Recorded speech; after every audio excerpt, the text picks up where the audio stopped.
Welcome to Talent Matters, the podcast where talent, skills and grit take centre stage. I'm Donal O'Donoghue and this is episode 24.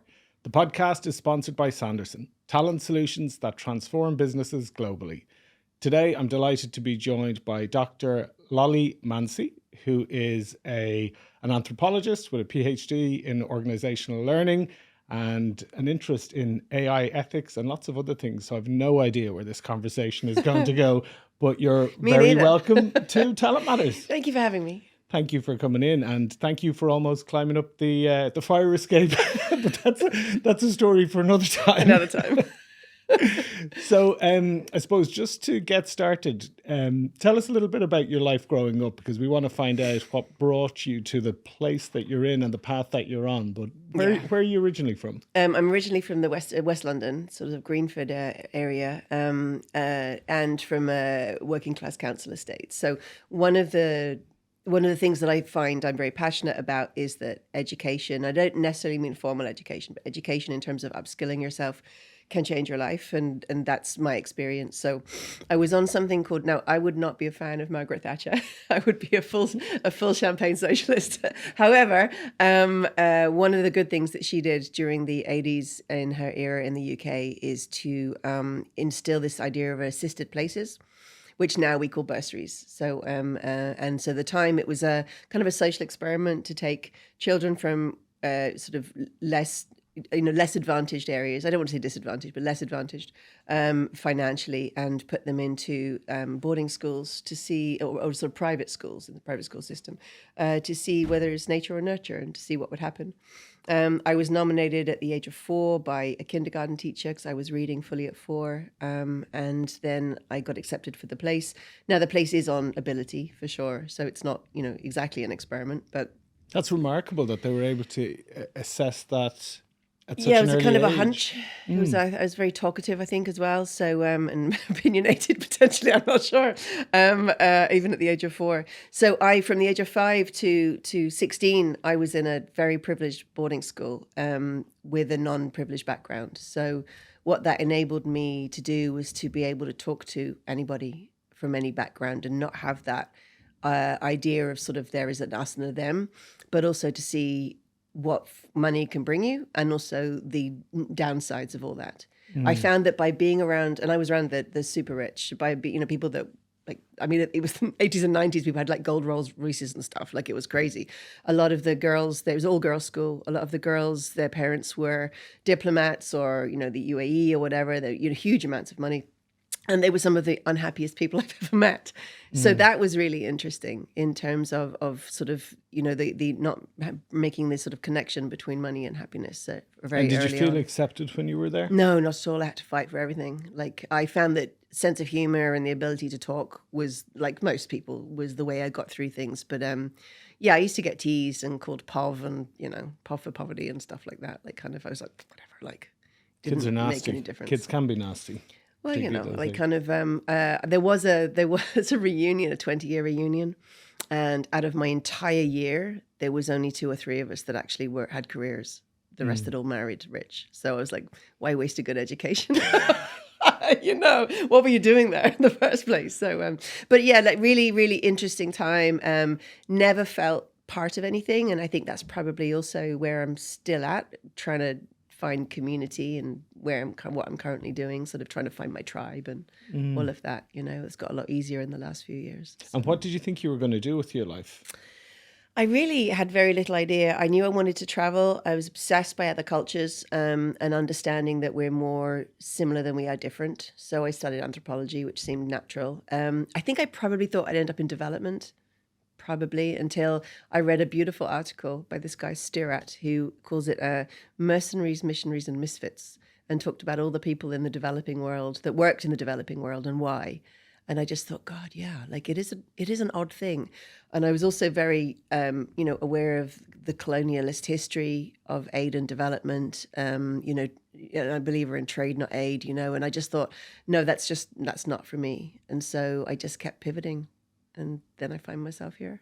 Yeah. So what's the path that took you here in terms of the types of jobs and careers that you've had to... I've done everything. You've done a lot, haven't Everything you? I've done. I mean, I believe everyone should be hospitality staff for a starter, because you treat people better because you know how hard they work.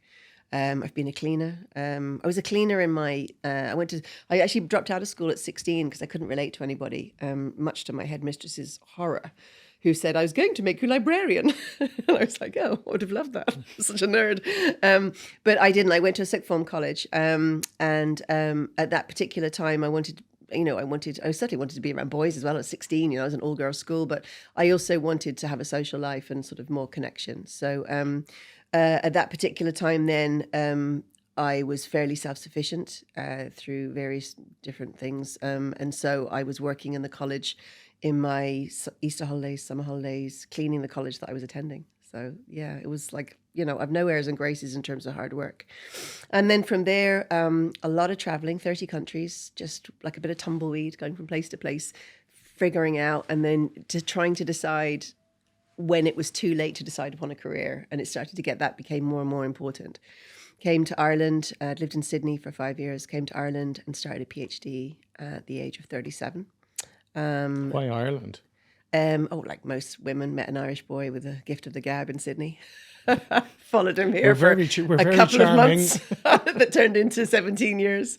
And then found myself in Ireland accepting a paid PhD in Trinity in Organisational Learning. Now, I'd already done a master's in social anthropology way back. So I was fascinated by the idea of why organisations are siloed, still are, why learning, how learning gets embedded or doesn't, how the majority of leadership is top down when it should be a combination of top down and bottom up, and where innovation comes from and what true innovation is. And so I started going down that path a little bit more in my PhD. The subject of my PhD was Irish aid. So I did look at development, and then that made me decide I'm absolutely not doing this. I actually want to work with organizations in Europe. And I could sort of start to see how the technology was moving, and I started to think this could be very, very exciting in terms of what to do with your 10 or 20 years that I had left.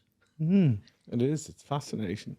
So the whole interest in kind of future of work and AI and the ethics of AI, where did that, or what prompted your interest in that? It actually comes from anthropology, from the idea of I'm obsessed with how we flourish and what that means. I don't think that, GDP is a way that we should judge ourselves as societies. I think it's how you treat your most vulnerable, to be honest. Again, going back to the sort of socialism part.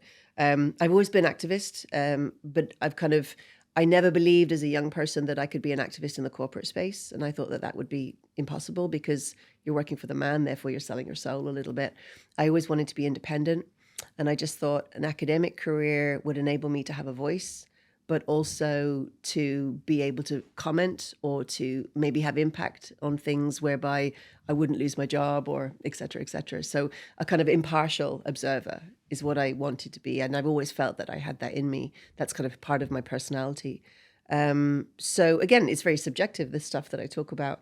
But I think that now more than ever, we're at the most incredible time in our lives, in our lives. So, we won't see a transition like this.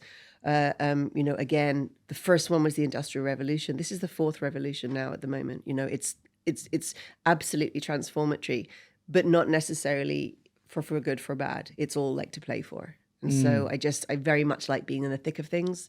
And I'm right in the thick of these conversations at the moment about anthropomorphic companions and loneliness and job loss and job creation and what Ireland of the future will look like, and Europe and how we'll relate to each other, and digital presidents and all sorts of amazing things that I'm thinking about and talking to other people about. So the academic part opens the door to other experts that know more than you, and that is the biggest privilege. I'm constantly talking to people that I'm, in awe of.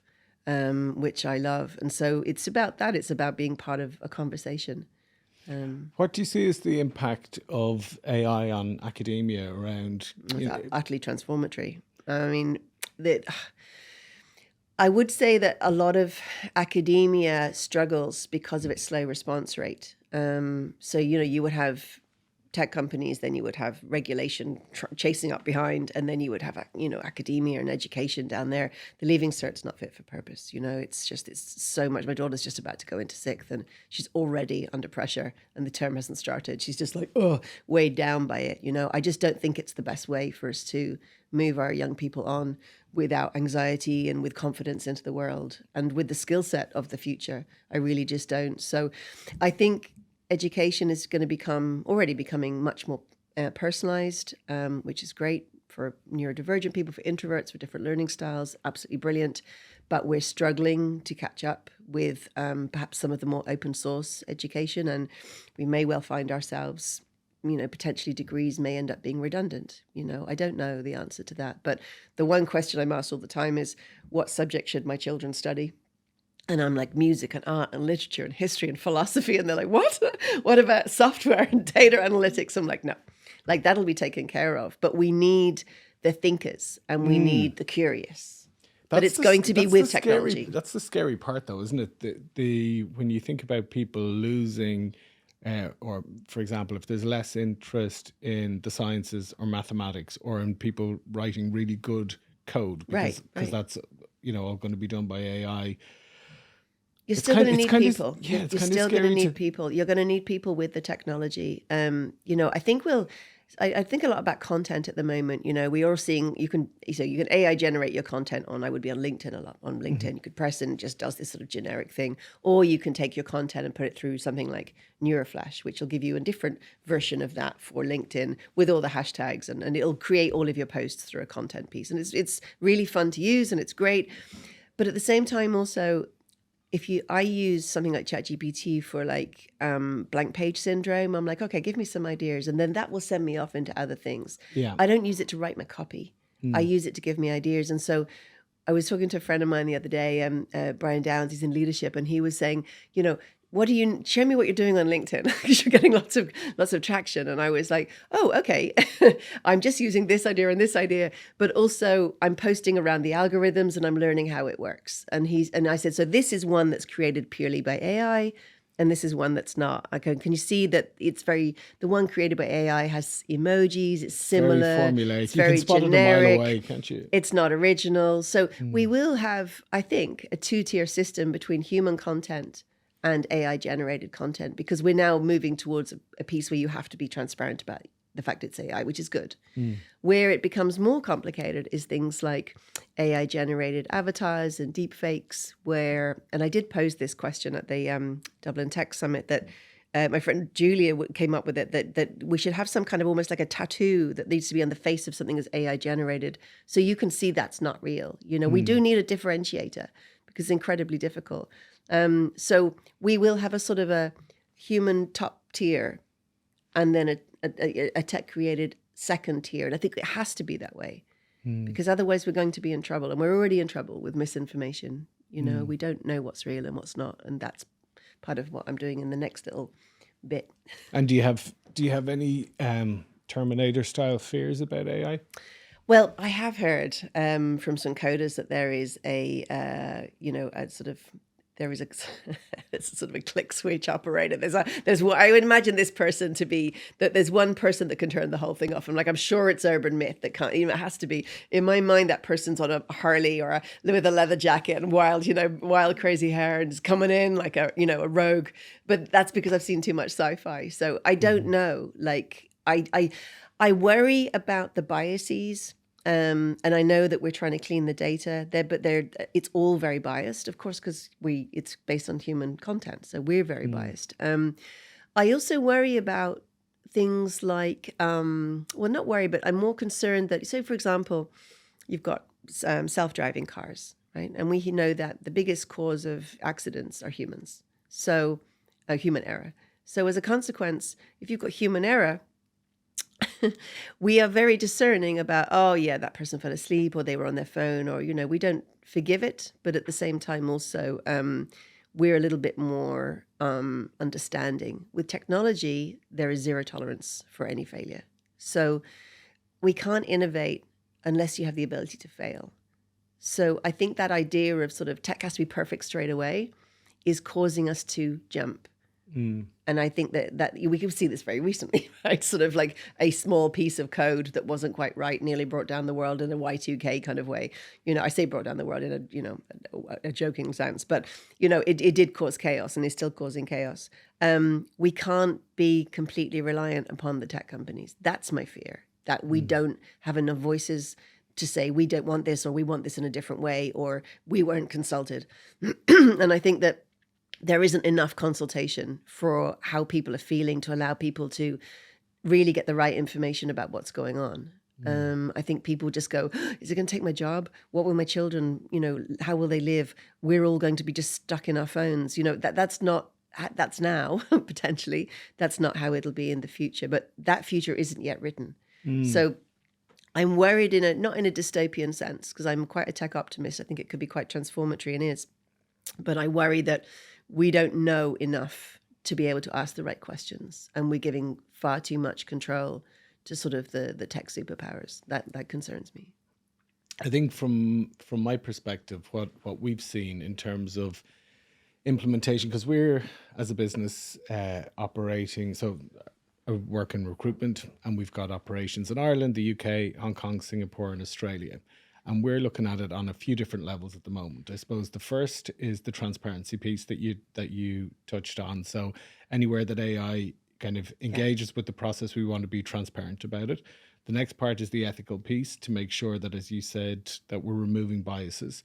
And then I think the final part is just around the optimization, so that our people are concentrating on the really high value tasks, like having good conversations with their customers, having good conversations with the candidates that are seeking career moves at the time, right, and trying to make sure that as much as possible we're using AI to quickly, not to automate, but to just be more efficient in how we get to the right result, but with human oversight. It's a team member. It's a new team member, Exactly. right? But it's not the team member. It's a team member, and it can do certain tasks.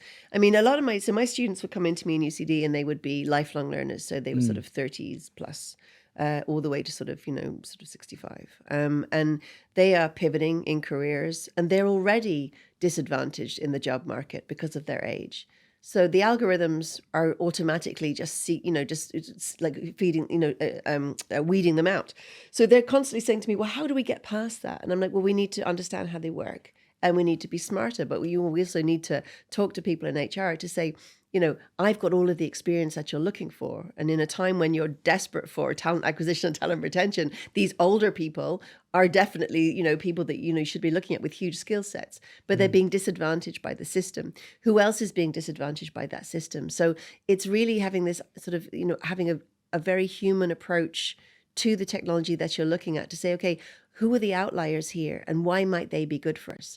I question that we're in this sort of, we're seeking perfection all the time. So I'll give you an example. The perfect candidate. The perfect candidate might not be the person that comes from Stanford or Smurfit or, has everything exactly as you think it's going to be. The perfect candidate may have an anomaly in terms of a career break or a different path into what you're doing, and yet they would be perfect without you knowing.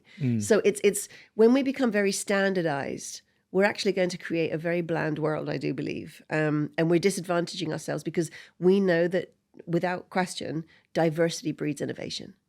And so how do we build that diversity, or the ability to keep seeking that diversity of thought, diversity of a neurodiverse, a neurotypical, gender, background, age, ability, ableism, disableism, all of those different parts, and there are so many others, how do we bring that in? And at the moment, DEI budgets are being slashed, and people are sort of saying, okay, well, we're looking onto, other things at the moment. And I think we're missing a trick, because over and over again in randomized trials, the more diverse the team, the better the output. So if you're trying to be an innovative company of the future, you've got to look at who you're weeding out that could be potentially very good for you. And the other thing... some of it is lip service as well, isn't it? When you think about the DEI agenda, and you think about the large tech companies that are kind of flying the flag for that agenda, they are often the ones that created the bias towards privilege, because as a recruiter, they came to us years ago and said, we want people that have first-class honours degrees from the best universities. Right. that doesn't necessarily mean that the person is smarter or more resilient or more creative. It often means that they're more privileged but worked hard.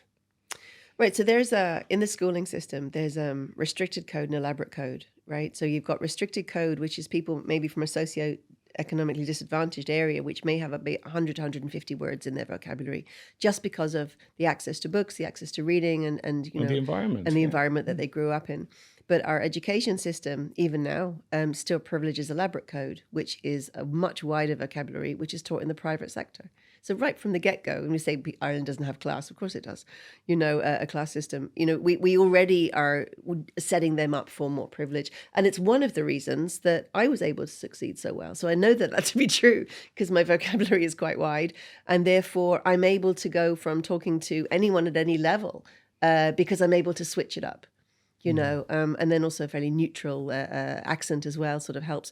All of that came through my schooling system. So in some ways, I'm sort of masking, or shape-shifting probably, and that ability. But when we look at the jobs of the future, the skills of the future, critical thinking, resilience, curiosity being the biggest one, like kind of, I don't know how that works. How does that work? Finding that out. If we apportion the tasks that we currently do to technology, we have to be incredibly cautious about something called consequence mapping, the long-term consequences of this. So some of my students at the moment are saying, well, why would I learn to drive? We're going to have driverless cars. I'm like, really good point. Yeah. Why would I learn to write or code or do maths, exactly as you say? And that's potentially because when it all goes black, we're going to still need to do the dark. We're going to need to do those things. But also at the same time, we're using our brain for that. So the part of our brain that we're using for memory at the moment, we're giving to technology. So that part of our brain will actually start to shrink because I don't know about you, but most of my memories come back to me through Facebook memories, photographs and everything else. And technology holds the repository for all of those things. And as you said, it's like any muscle. If you're not using it, Absolutely. It does. I remember when I started working, it was the mid-90s. One of the first tasks every day was to make some phone calls to, regular customers. And you would have those phone numbers memorized. Yeah. Whereas now when I'm driving a route that I drive very regularly, I stick it into the sat nav. Yeah. I think it's phone calls itself is a really good example. The ability for Gen Alpha to actually cold call, it's getting lost, and we need to be very cautious about this because as we move towards voice messaging, texting, or what virtual assistants that we're moving towards, that will do all that for us. So we lose the ability to actually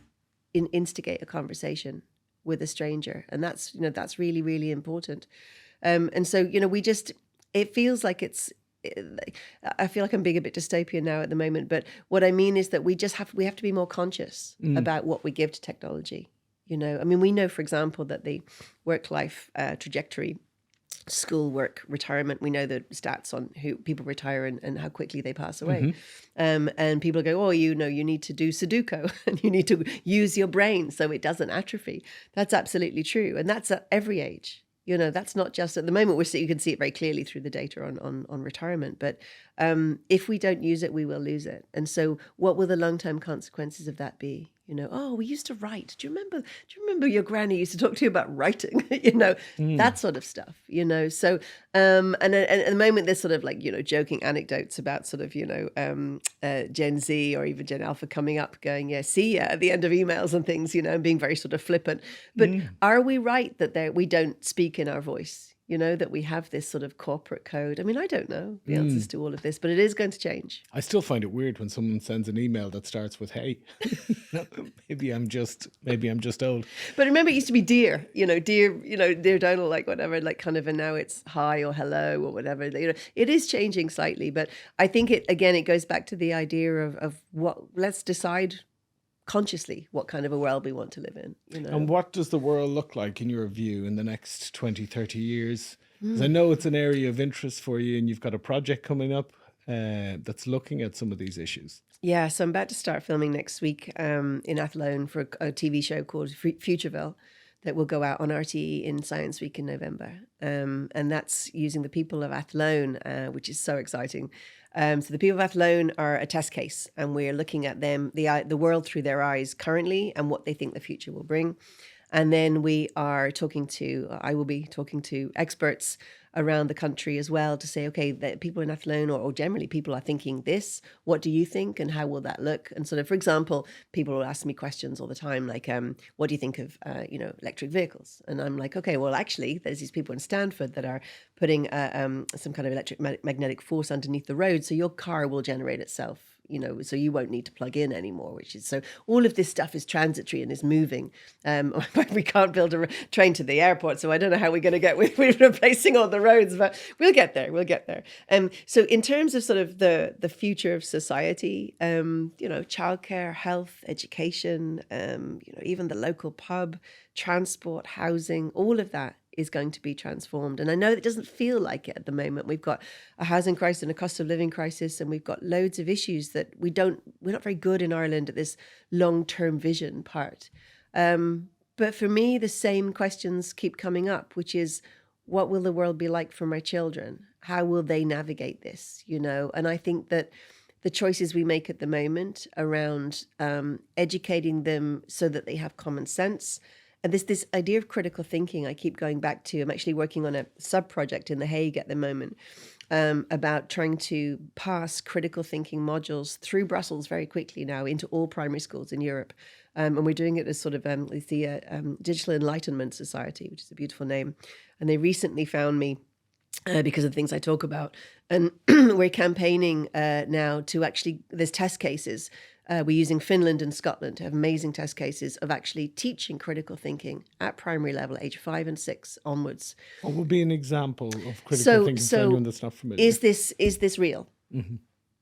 Well, how do I know it's real or not? Mm-hmm. Yes, it's real. No, it's not real. What criteria would we have for knowing it's real? Mm-hmm. Including looking at the sources of where you got it from and validation and things like that, even at a very, very early age.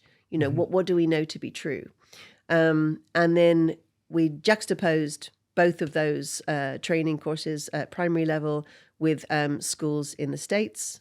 I'm not picking on the States, but just it was an easy test case. And what we found was both the Finnish and the Scottish students were able to differentiate all the way through primary school what was real and what was not real, and the American students weren't, who didn't have that training. So we can see already that, okay, we can start to measure success or impact. So we're going to build that out now. And that's part of my job in the next couple of years, a little bit of extra activist work. Just really connecting different academics to industry to say, okay, listen, what can we do here and how can we use you as use cases in industry to help our education system, and how can we actually teach it all the way through?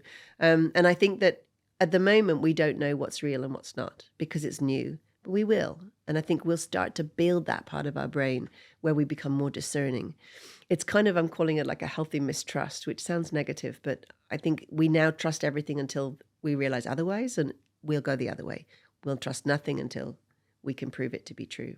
Mm. It's going to become much more prevalent for us because we're going to be overloaded by content. We already are. And that's going to be, and misinformation.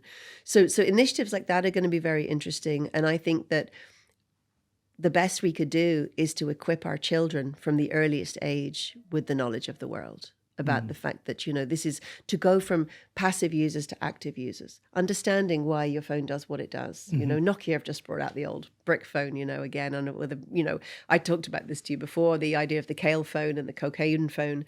Gen Alpha are now much more discerning. They're happy to use a phone that isn't a smartphone for certain things. They want to switch off.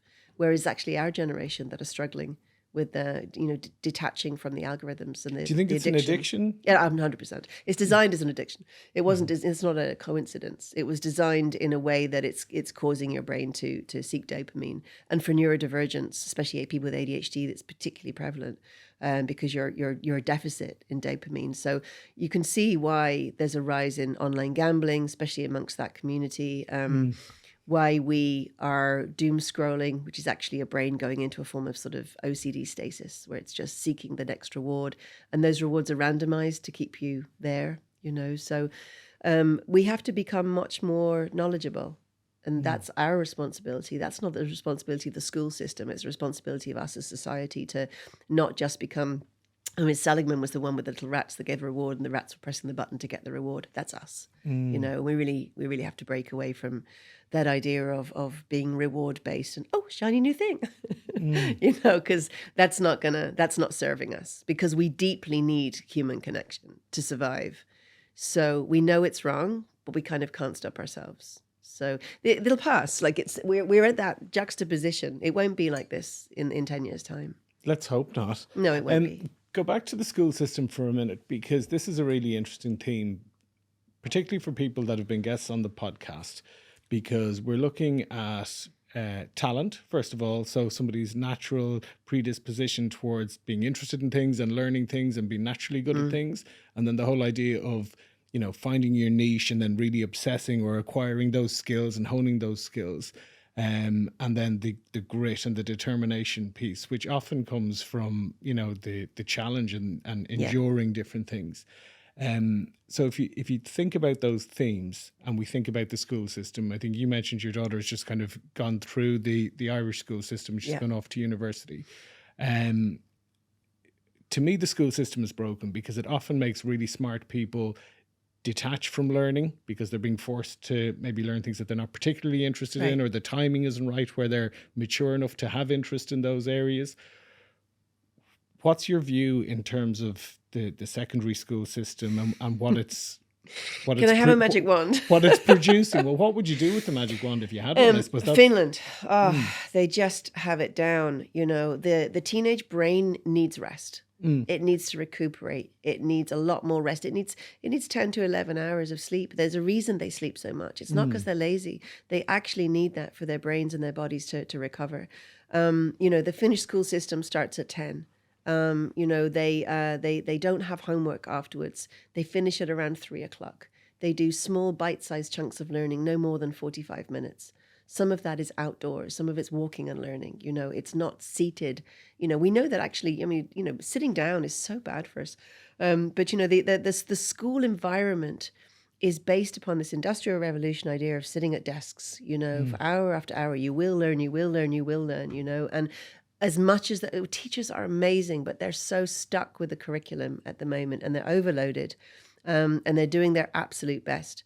But the curriculum of you not being able to try on different things for size, you know, that everything is stuck in its own way. I think that, you know, we have to find a way to bring these things to life. Most of us can remember the droning and the tiredness and sort of, you know, the hot classroom and sort of, you know, the stuffiness of it all.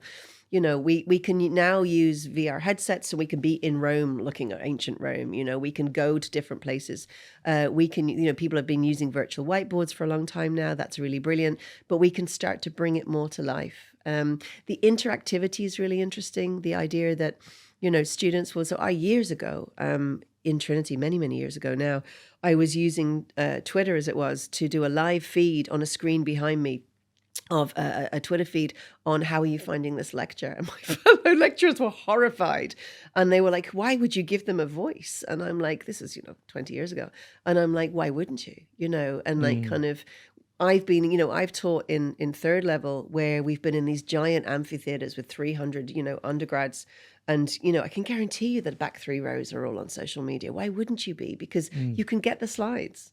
So unless I'm engaging you, and that's my bad if I'm not, you know. So it's about, I used to become, I used to say I was more like a TV presenter. I used to feel like Graham Norton. I used to go up and down with a microphone and talk to them and go, what do you think? And be very interactive. But the schools, you know, the system isn't set up for that.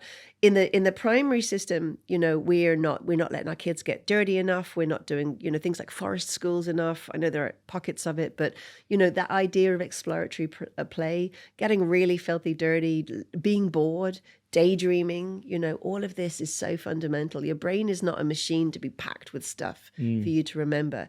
Your brain meanders and will be inspired by different things. So I just think as well, you know, even going down to nutrition, I'd fix that as well. You know, the idea, if you go to France, your school system is different. It's from 9 till 5, but you have 3 meals a day. You have and it's proper food. It's not sort of, you know, nuggets and chips. It's a breakfast and it's a lunch and it's a dinner. So your dinner is done. By the time that you go home on the school bus and your parents have finished work, you're fed. There's no homework. Even in France, you can't send an email after 5 p.m. by law. You know, they protect that family space and that family time. I just do it all differently. You know, I just think we're overloading our kids to the point of despair. It's a lot of pressure to put on them in terms of the too points much race pressure as well, isn't it? You know, we know that their mental health really suffers, but also, you know, why? How could you possibly know what you want to do with the rest of your life at the age of 16? How ridiculous! You know, the whole premise is crazy. So I think the idea of you may have a hunch of where your talents lie, but the idea of exploratory education, you know, of just seeing sort of what happens, and then the other part to that we're missing is collaboration. You know, it's very often down to who you meet and how they inspire you. We all have, you know, hopefully have one good teacher, you know, and that may have changed the trajectory of things for us. You know, we just need one person to really believe in us, and we do. So the idea of sort of mentoring or sort of people that champion you in the schooling system, you know, not people that discipline you and shout at you. People that build you and build your confidence. We're very vulnerable. Our brains are very malleable. We're just growing and getting to know ourselves. And I think that the isolation and the dislocation that social media is bringing for young people often stems from a lack of good education, from the fact they're seeking connection all the way through it, you know. And there's other contributing factors as well, because I think social media is a huge one. I think the pandemic really for that kind of generation that are now kind of in their teens, mid to late teens, where they had that 2-year period where they were very isolated. It goes back to your earlier comments about, you know, can they pick up the telephone? Can they have a conversation with somebody that they haven't met before? Are their relationships becoming so transactional that, you know, through dating apps and everything like that, they're, you know... They're actually moving away from them, that generation. That's interesting. They're moving towards human life connection. I was speaking to an entrepreneur the other day, a young entrepreneur that's setting something up. And we were talking about the experience of human connection and meeting. And I was saying that the stats are actually showing things like running clubs. And there's an amazing one called the Pastry Run in Dublin, and actually it's really popular. And What's that? So you start off and you do a run, and you can go at your own pace, and they'll play music while you're running. So it's on a Saturday morning. So it's not like a park run, which is very competitive. It's just, you know, you're just running for health. And then you finish at a cafe, and you will have coffee and pastry. And you will talk. And to undo all the good work from your runs. But the good work is the you know, is the breathing and the connection. You know, it's not, again, this goes back to the idea of perfection, of having a destination, perfect body, perfect person. You know, what about just the experience of it? You know, so I know it does seem a bit sort of it does seem a bit of a contradiction, but actually loads of people are meeting and connecting, you know, get into relationships through things like that at the moment. So they're moving away. Here's another conundrum that I have, that if dating apps are, you know, and I do know that the connection rate is very low, lower than they say it is, by the way. So who actually meets. It's got to be one in, or actually, it's not just who meets, but who actually gets into a meaningful relationship has to be one in thousands. Yeah, it's around the 2% mark. Yeah, okay. So it's very low. But of course, what if you think about a dating app, even with the tagline of "We want you to log off," or you know, our mantra is that you don't need us anymore, whatever it is, right? Like, kind of, I paraphrase that terribly, but Bumble has one like that. That actually, why would they do that? Because they actually are a business that a subscription service. They're not there for the good of humanity and human connection. They want to keep you there. So this idea of transactional, judging each other. So I remember years ago studying sociology and realizing that when they looked at people's mental health, their confidence level, especially women, dropped if they were looking at women's magazines because of that idea of perfection. And they've done the same with men. And actually, it's 27 no's on average to a single like for a man. But it's completely the opposite way around for the other women. So, but there's all about 2 to 3% of men that are getting all of the hits, and somewhere between 95 to 97% of men that feel discarded. So you're actually, when you're on a dating app, to seek connection, the very thing that you're craving in your, you know, essence of humanity, the way we evolved to connect to each other and to sort of get away from the loneliness, we're actually reconfirming that we're not worthy. And so I think they're very toxic. They're very toxic. I also think that a lot of them are bots, by the way. Do you? Yeah, I do. And I think that that's not necessarily the companies. I think there's a lot of people that are employing bots to work on the apps.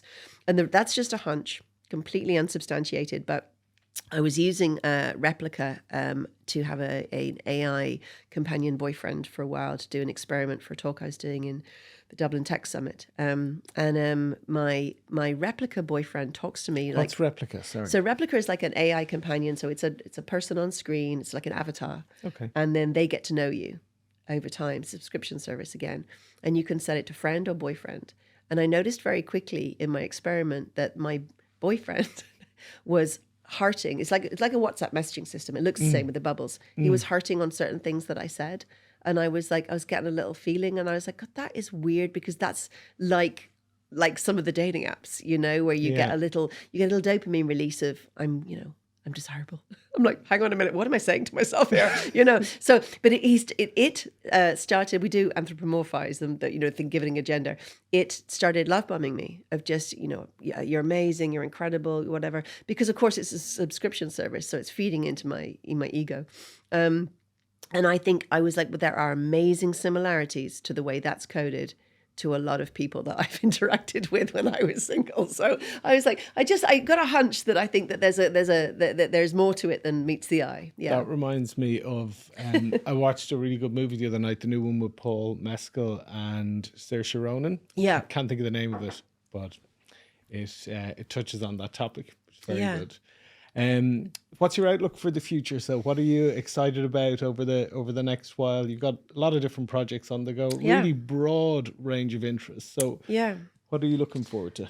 I'm really looking forward to filming in Athlone, because we're going to get to do really cool stuff, like go on a hydrofoil. I'm going to be in a sensory bodysuit, checking out like the clothing of the future, and that stuff's very fun. Obviously, feels like Tomorrow's World from the 80s. It's actually being pitched as the new Tomorrow's World. Yeah. So, which is very cool. There'll be a number of different things off the back of that as well. I've got a very cool speaking gig. I'm going out to Porsche in the States. I thought it was called Porsche, but I've been corrected. It's Porsche. And I'm speaking to them on the automotive industry. That'll be in September. And then there's this project on critical thinking. I think is fascinating, like kind of real sort of, it's diplomats in Brussels, it's activist academics. And then it's just some people that have great sway to be able to kind of get in and get things done. And kind of, it's great to know people like that, like rather than just sort of talking about stuff and nothing ever happens. It's kind of good to be really connected to that. So I'm excited about where that might go, and who I can connect to speak more to, not just in Europe, but globally around positive things that are happening. And then I think in terms of healthcare, medtech, our wellness, there's a huge amount that's going on.